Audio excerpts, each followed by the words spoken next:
In the 7th century, in a forgotten corner of northern Europe, between dense forests and mist-covered marshes, a child was born as the fog descended for 3 days. Her name was Mauguille, the one who came from the mist.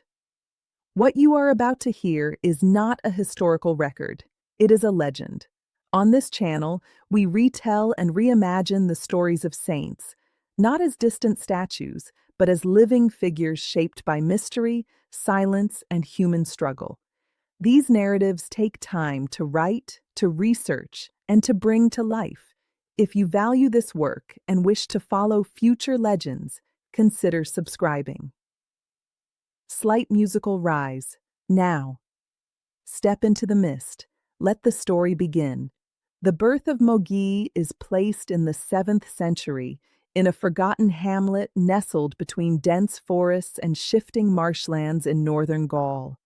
The elders said that when she came into the world, a soft and lingering mist, a mugil in the old, local tongue, descended upon the houses.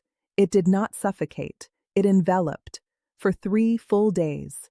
The animals grew silent, footsteps seemed muffled, even the river slowed its course.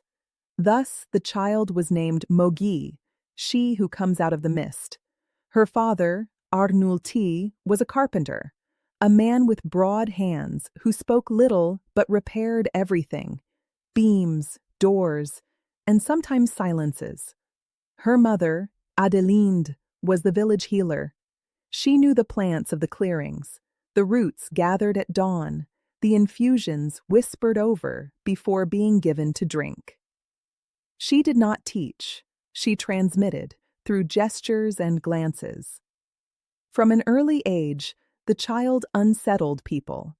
At 5, she asked questions no child asked. At 7, she remained silent where adults spoke too much.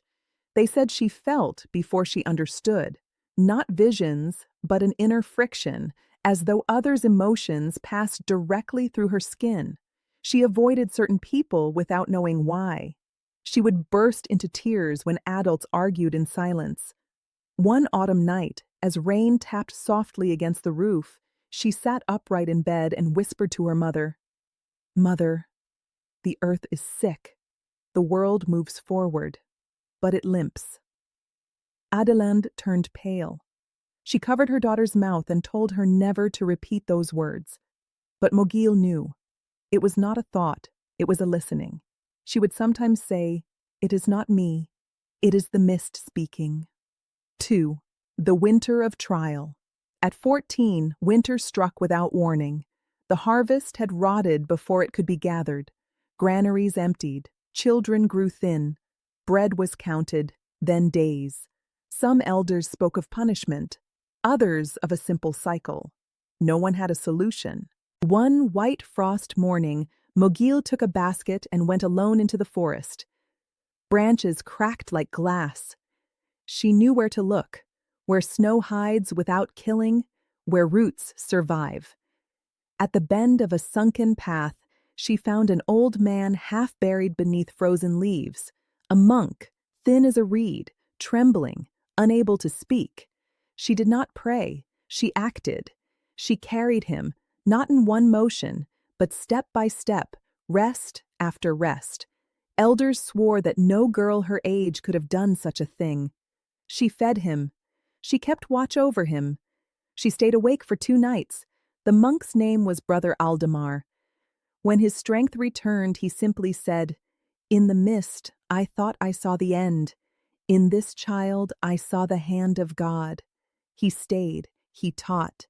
She listened, never trying to possess the teaching. She asked few questions, but always the right ones. During the famine, she gave her food to the village children. It is said that one day she left with an empty basket and returned with warm bread and fresh roots. When questioned, she only smiled. The elders whispered, "Miracle."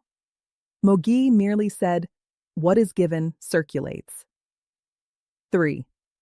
The Saint of the Borders. At 18, she disappeared. 3 days without a trace. She was found in a low cave at the foot of a moss-covered rock. She was neither weakened nor afraid. She had simply aged in her gaze.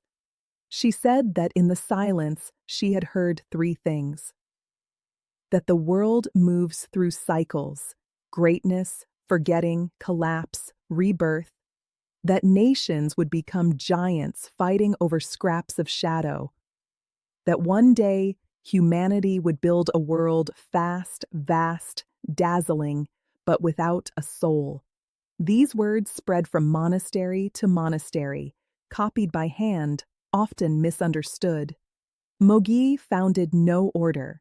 She refused any official role. She lived at the borders of villages where travelers pass, at moral borders where repentant bandits linger, at human borders where rejected women and nameless children survive.